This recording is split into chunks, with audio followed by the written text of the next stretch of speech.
Today I want to talk to you guys about how you can build your ark with little to no money. Now, what I mean by ark is it's a biblical reference to Noah's Ark.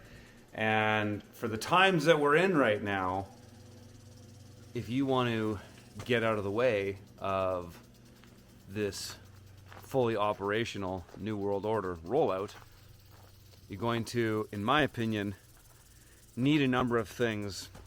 And what I've primarily focused on is controlling my food, water, energy, and shelter, having a place to live. Now, not everybody can do that. However, I want to remind you that I started with very little because I was awake to what was going on a long time ago. And it's actually why I got into farming into the first place, because I wanted to be able to live off the land and control the things that I need in my life without having to go to a store to buy everything. Now, let's be honest, it's very difficult to get to a place where you don't need any external inputs. The goal is to continually try to get there, but I'm still not even fully there. I've got a long ways to go on my land, but the process is what's important. And so in this video, I want to explain some things that you can do to start setting yourself up and getting the ball in motion. Now, when I started farming, I had nothing. I didn't have a family that had any money.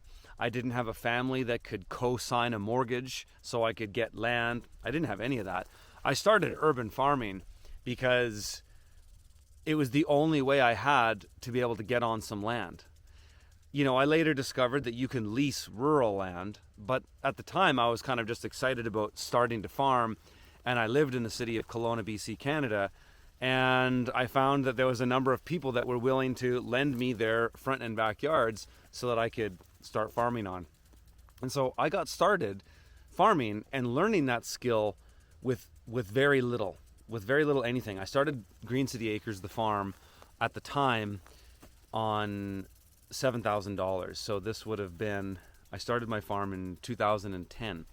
I started on $7,000 and I made money on it right away. I think my first year I made about $20,000. Not a huge profit, but enough to save some money, put it aside, and reinvest in infrastructure and continue to grow the farm. So that's how I started. And that ties into the first thing that I want to talk about on how you can build an ark and set yourself up without anything. And that first thing is to reskill, is to start learning skills that have practical application in any type of economy. That's why I chose farming when I did, because my background was in music composition. I wanted to, I played in punk rock and hardcore bands when I was a teenager, and then I started to take music seriously, and then I went and studied music composition, moved to Montreal, played in a band for almost 10 years, and did that whole thing. And so I didn't really have a lot of practical skills. I'd always worked with tools a little bit. I had a lot of tree planting experience. I was good at working hard physically. I liked working in nature. But for me, at the time, learning a skill that had a practical application across a broad spectrum of situations was what I prioritized. And that's the first one that I want to encourage you to do, is if you are looking at what's going on and going, how the hell am I going to get through this situation where, we're facing a massive depopulation agenda. We're facing a rollout of a absolute authoritarian technocracy. And you're looking at, when this sort of mark of the beast system comes in, where many of us who won't take any lethal injections or go along to get along, what are we going to do with the rollout of a digital dollar when many of us will be barred from buying or selling? What are you going to do? Well, we're going to have to create our own economy. We're going to have to create our own economies of scale. They'll start small, and we're going to have to recreate everything. So a great place to start is to get some new skills that you can apply in that new economy. So number one is reskill. You know, that could be like, I'm talking hard skills, really. A lot of people have computer skills today, which is great. Those are useful. But hard skills, carpentry, plumbing, electrical, you know, just landscaping, you know, running machinery, learning to farm. There's many things you can do. And this will tie into number 2, because there's a lot of opportunities in number 2, which is get out of any big city. So absolutely, you know, big cities like Vancouver, Toronto, Chicago, New York, especially the ones on the left coast, these places are becoming total shitholes.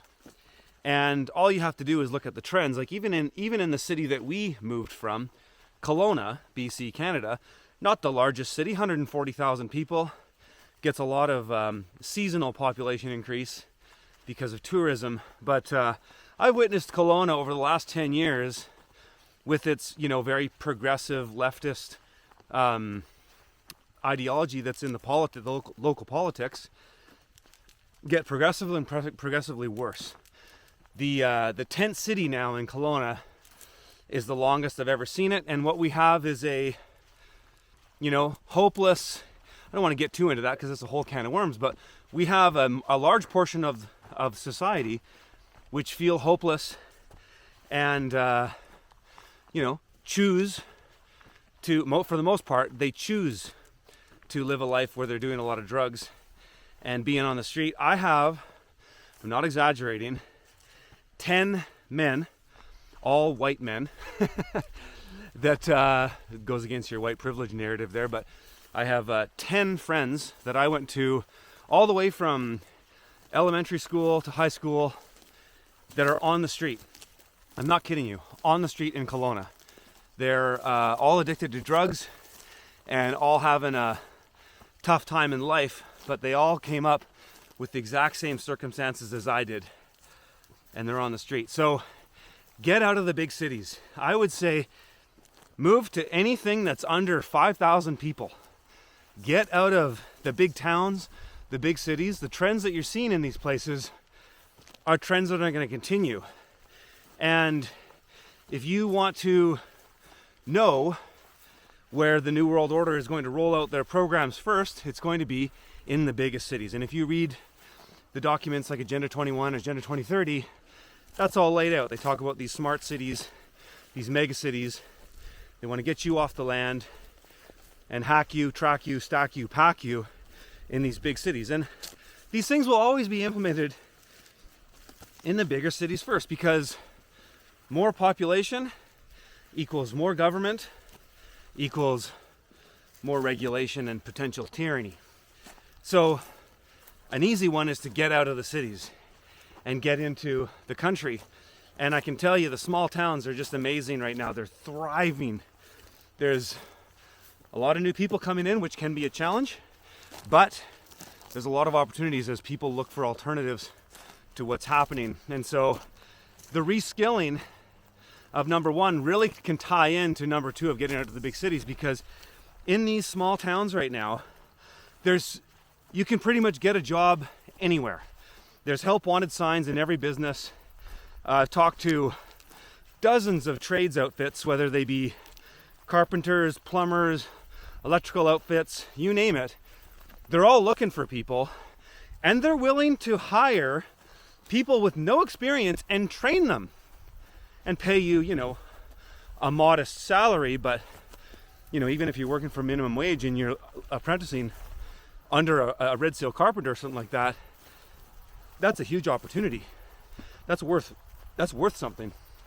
So reskilling can happen in the smaller towns, and I've had a number of students over the years that have taken my advice on how to learn how to farm, and I just said, go volunteer on a farm, go and offer to work for very cheap and learn and continuously offer more and more value, and they'll give you more and more value. It's so hard to find good people to work these days that there's really a golden opportunity. So getting out of those big cities into the smaller communities. Don't just think that in a small town there are no services. There are. There's granted there's less of them, but I'm telling you, they're looking for people. So there's huge opportunities in small towns and rural communities right now. So number 3, these all kind of connect together, though they're not necessarily prioritized or mutually exclusive. But number 3 is find a community of people of like mind. Find people that you really connect with and share values with, and surround yourself with those people. People think that because we're out in such a rural area that there's nobody out here, but I can tell you where we are now, I have more friends out here that are like-minded and doing stuff, taking action, moving forward than I ever did in Kelowna. And I'm a very social guy. I'm probably what you would call an extreme extrovert. I really like people. I really like making new friends. I really like meeting people. I'm a very community-minded guy. And I'm telling you, where we are right now, we have so many friends that are just hardcore. They're homesteaders, they're truthers, they're going at it, they see the writing on the wall, they're unschooling their kids. Most of them have younger kids, but some of them have pulled their kids out of the school. That's one thing you got to do if you have children. You got to get your kids out of the schools, the government indoctrination camps. But community is just absolutely huge, because let's be honest, we can't do all this alone. If you want to fully control your food, water, energy, shelter, the 4 nexuses of human survival, you're going to need friends. You're going to need people that are along the same wavelength as you, and that are actually doing it. So that's super, super important. Check this out in real time. We have elderberries all over our property. I'm hiking up the ridge right now. This is still on my property, and just gorgeous elderberries growing everywhere. I counted 28 when I first bought the property. I walked around and checked everything out. These are not quite ripe. They're almost there, but not quite ripe. Almost there.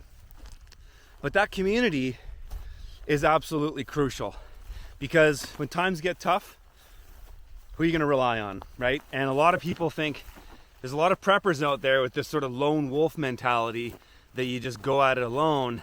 Not for me. We're already, within my network of friends out here, we're already sort of saying, hey, you're really good at this. Okay, we can lean on you for that a little bit. I'll trade you this for that. Already, in that community, you can start actively trading value. Help each other out.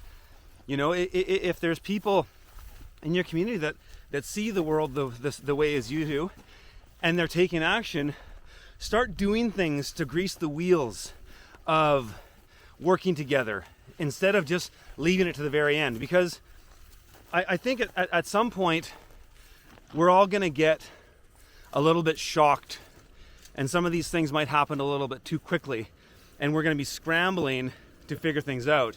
And so the more you can start doing now, working with that community, the better off you're going to be going forward. And those networks of people, who does what, who does this, and then also having an alternative way to communicate, like ham radio or something like that, could be very important. But that's all under community. So that was number 3. Number 4 connects to number 3 as well. Stop wasting time. Stop playing video games. All the young men out there, stop wasting time playing video games. Stop sitting around doing nothing. Stop doing things that are toxic to you. Stop eating shitty food all the time. Stop doing any habit or thing that is not beneficial to you. Stack functions. Be productive. Do things that are good for you. Surround yourself with good people. Cut out all the toxic people out of your life. I did that a number of years ago, perhaps 8 years ago, and it made a massive difference in my life. So cut out all that toxic stuff, all these bad habits, all these negative people. Cut these things out of your life. They don't bring you any value. Number 5, build a surplus of some kind. This comes right from the obtain a yield. This comes from a great permaculture book by a man named David Holmgren, who's kind of, in my opinion, the sort of unsung hero of permaculture. Kind of one of the pioneers, worked with Bill Mollison on the big handbooks and all that, but a bit more of an intellectual.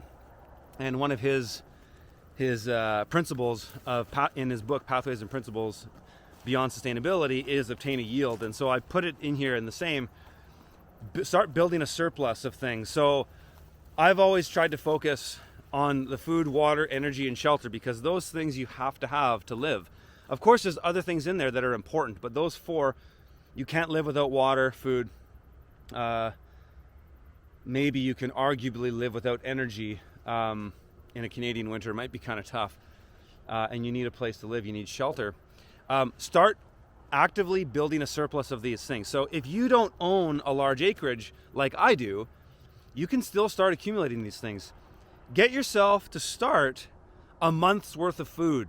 And that could be in the form of dry rations and things that you can kind of grab and go. So say you got to get out of where you are really quickly, you can grab, maybe even start with 7 days of food. You've got it all packaged up. This is 1 day, 2, 3, 4, 5, 6, 7 days. We have a similar thing that we call a bug out bag, and you could look into that. But so you could get yourself, 7 days of food like that, and then focus on, okay, now put together a month's worth of food. Then put together a year's worth of food. It's not that hard to do, and you can have those things wherever you are. You don't have to own land. You don't have to have any of that. You can have stored food in case there's a time where you just have to hunker down and you can't go to the store. So get yourself a surplus. So you can store some water. Always have a certain amount of water stored, just in the case that even for us, like what if I couldn't pump my well? Where would I get water? We fortunately have a 40,000 liter cistern, so we have a surplus of water on top of what we can pump. But you can do the same thing. You can store a couple hundred liters of water in an apartment, even just to have it, just in case. And it wouldn't hurt to cycle through it either. Empty it out or drink it sometimes, and then just fill it back up, so it's not just sitting forever in a plastic tote. You could, of course, find a good container for that as well. But, energy, you can store energy too. You can have a small generator. You could buy a container of, premium boat gas, which has no ethanol in it and stores far better for longer than just typical unleaded fuel that you buy from a gas station. You have a small generator that could, in a time of need, you could leave with that generator. You could run that power for a certain amount of time until you figured something out. All these things, you just start small, right? And then another one that's worth mentioning is having some seeds. At the very least, spend a few $100s on garden seeds of vegetables that you like, that you can just have and store them, just in case. One thing that I could foresee happening in the nearish future is when this central bank digital currency becomes announced, they're not just going to cut everybody off right away, but they're going to continue to disincentivize people to use cash or transact in other ways. And there's going to be a pinch time where you might not be able to get things. And so having some seeds and things like this, so that if you have to show up to, maybe you've got an uncle that's got some land, and that's kind of your plan B, you want to go there. You want to show up with something of value. You want to show up with stuff. You don't want to be like the masses are going to be, just empty-handed and dependent and just showing up and hoping for a handout. In tough times, I'm sorry to say, but those people are going to be of little use. And in a time of scarce resources, no ability to purchase from corporations or cities, we're going to have to make tough calls. And you want to be able to show up with some value. And again, that shows that connects into everything I've said so far, showing up with value. Either you're showing up with skills, you're showing up with some resources, you're showing up with some equipment that can be used, whatever it is. You want to be somebody, even if you don't own land, even if you're in a fairly tight situation, you want to show up and have value. And really, your skills are going to come down to that the most. I mean, I did a video at the beginning of the whole scamdemic it was something called the 3 things you need when times are tough. And it basically comes down to what's in your head, what can you do with your hands, and what's in your heart. Those things would all connect into the first one that I talked about. But ultimately, that is going to be your greatest asset, is what you can bring to the table yourself. So going back to number 5, building that surplus, having some things that you do have that will be valuable in tough times. And number 6, the last one, connects to all of these things, is stay consistent. Just stay on it.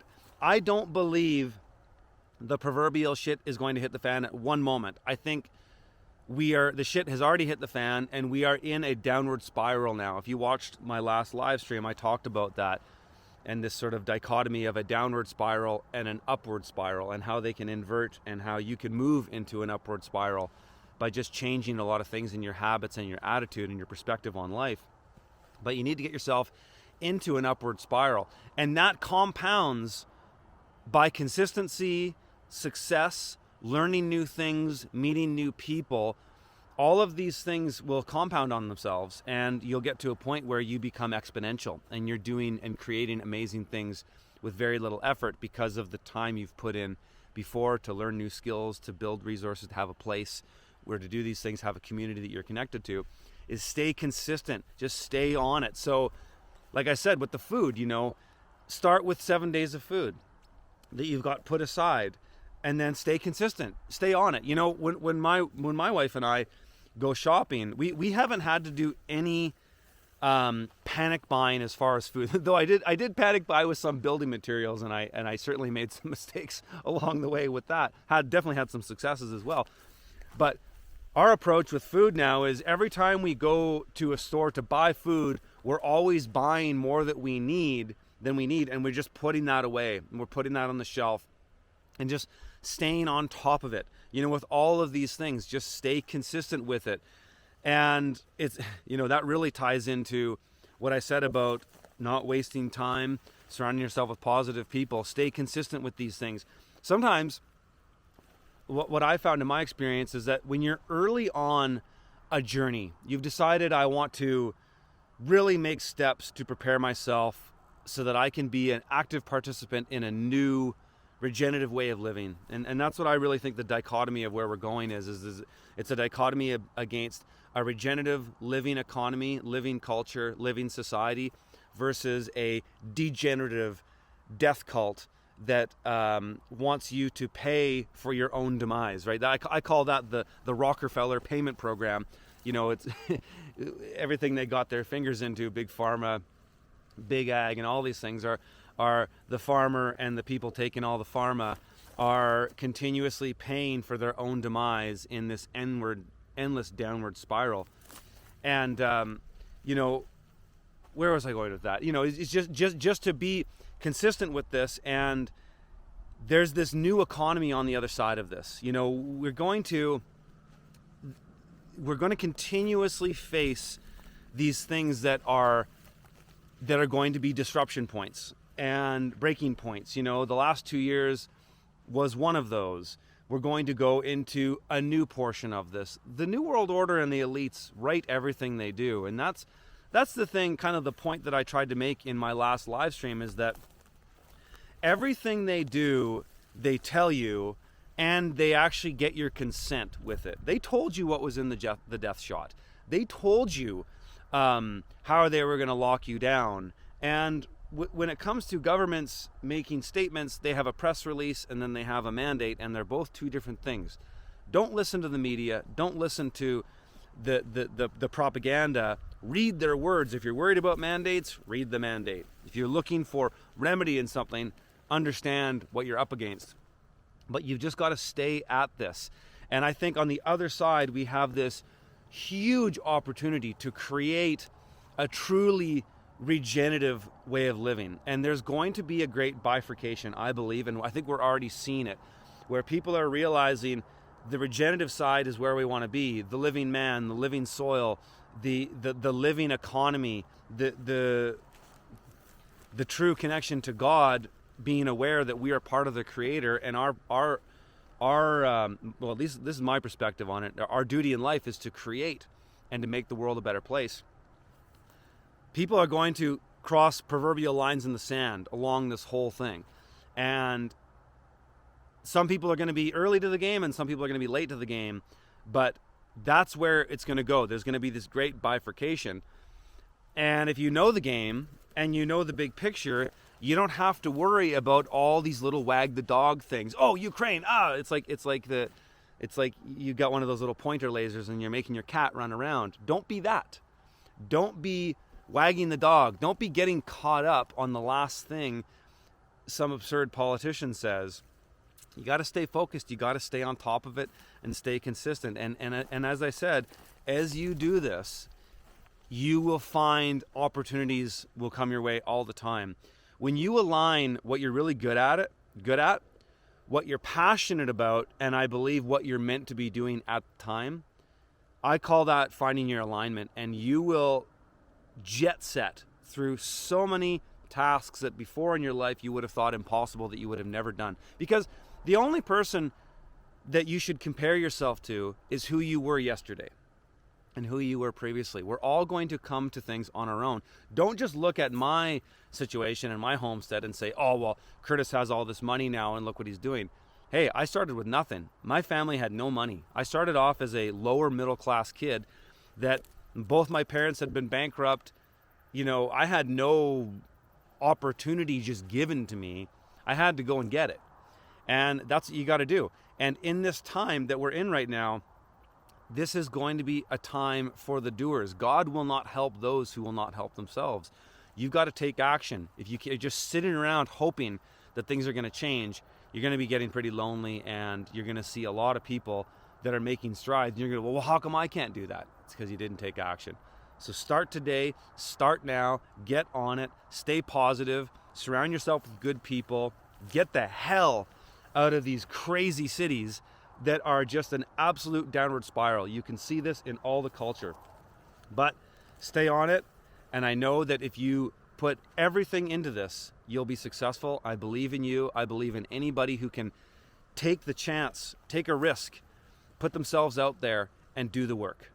All right, folks, if you guys liked that video, smash the like button, subscribe to the channel if you haven't, and check out my site, fromthefield.tv. It's where I post all my vlogs and the vast majority of all my content. All right, guys, we'll see you in the next one.